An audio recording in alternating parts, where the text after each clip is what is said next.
Welcome back to the BookEnds YouTube channel. I'm James McGowan. I'm Jessica Faust. We are literary agents who have taken our popular blog to YouTube to discuss all things publishing. In a previous video, we talked a little bit about our role in the revision process. So we also wanted to talk a little bit about those next steps. Once we sell your book, does your agent have any involvement in editing it when your editor is involved? That's a good one. Yeah, so short answer. We're asked this all the time, but I don't know if anybody's ever really talked in a big way about it. Yeah, and I think that there's a general assumption that your agent will continue to be involved too, at least from a lot of the clients that when I've started working with them. There's always that question, should you be involved? Like, are you going to read it before I send it to my editor? I think that as agents, we do develop those relationships where an author does start to trust us and they want that okay, right? Before they send it to an editor, before they send it into a new relationship where they're still sort of feeling the waters.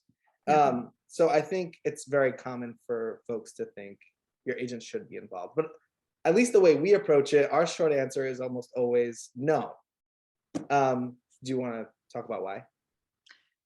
Yeah, well, when I was an editor many years ago, I had lunch with an agent, somebody who had worked as an editor, worked her way up as an editor, and finally left the big five she was working for to become an agent.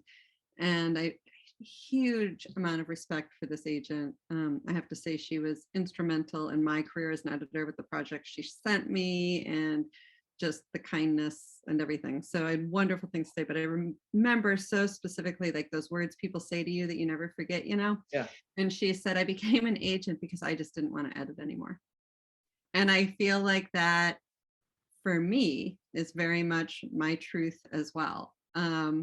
I really love the revision process that first time around, but I also really love handing the author off to somebody else whose job it is to edit. Yeah. So that's on a very personal level, but why I encourage everybody at BookEnds to not edit after the book is sold is that having been an editor, editing is very subjective, just like everything else in this business. And I have actually had situations where an author and I have gotten on a call with a potential editor on a book that's under submission. And the editor said, what I would love to have seen. And I'll be like, I had them cut all of that out.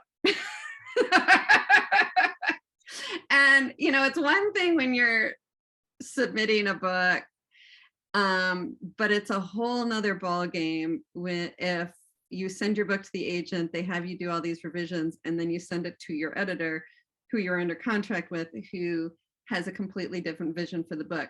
Neither of them are different from your vision as the author. It's just sort of a shift, but it's twice as much work for you. That's completely unnecessary. I also think we talked a little bit about how our job in our last video, we talked a little bit about how our job was to get the book across the finish line and get an editor by the book. And then the editor's job is to polish it and make it ready for printing, binding, and selling.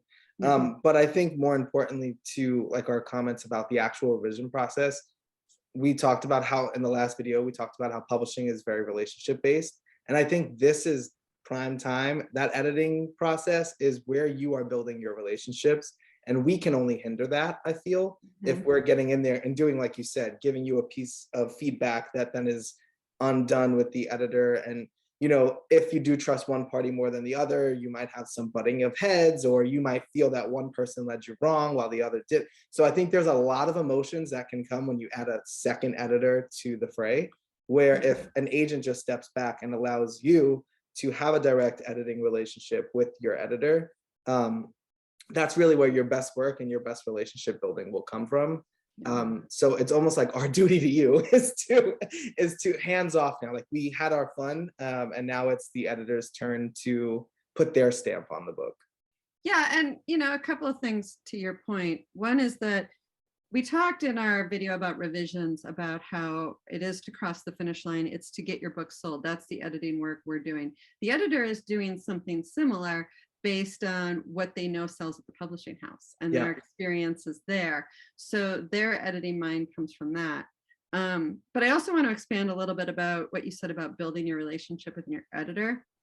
Your agent is your advocate in your entire career and all things. They're there to sort of be your buffer, all of these amazing things that we've talked about in other videos.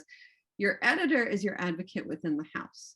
That's the person who's pitching you to sales and marketing and fighting for your cover and talking to publicity about you and getting you front and center for campaigns they're doing. That's your advocate in there. So the stronger and the more opportunities you have to build that relationship, the better it is for you, because the more top of mind you become to that editor. And that starts with that editing process. Yeah, I agree. And like I said, like having that third person, it just makes it harder for either party to do that. Oh, yeah. Yeah, nobody wants it. Now, there are exceptions to this. It doesn't mean that you can't come to us. You know, if your editor has suggestions that you're uncomfortable with, you're unsure about, you're concerned about, that's when you get your agent involved. Hey, can you take a look at this? I'm unsure of what the editor is asking. Or, you know, this doesn't feel right to me. Can I talk it over with you? That kind of thing is when the agent can be involved in the editorial process. It's just that you shouldn't expect them to be the editor. I always think it's a good idea to keep your agent CC'd, or at least in the loop if you're not going to keep them CC'd, like sharing where you're at with things. Because if you do need somebody to help mediate any situation, at least your agent has record of where things have been and how they got to where they are. We know when to nag them for money.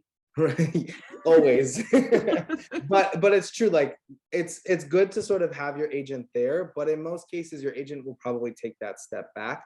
Yeah. And just sort of watch and help you where we can. And I think that's Go on. Sorry. I think that is what our job becomes once we've sold your book, right? Is to just monitor. And one thing to note, I do think there are agents who feel that they want to have that editorial control on your book. It's your book. You have the right to say no if you only want to work directly with your editor too. Don't feel that because your agent says send it to me first so I can give you revisions. You don't have to do that. Right. If that's not the way you want to work. If you want to work that way and that's the way you and your agent work and it's great, go ahead and do that. That's just not the way we work. Yeah, and again, we can only talk about our experiences and our methods, and I think there's always going to be an agent who does something differently than we do. Yep. But these are all great questions for when you're on the offer call. Getting a sense of how an agent goes through this process and sort of their role and how they'll support you, it's crucial to understand before you sign an agency agreement. So definitely. We hope this was helpful. Let us know in the comments if there's another aspect of publishing you'd like to know how we view our role on. But otherwise, don't forget to like and subscribe, and we'll see you back here next time. Bye.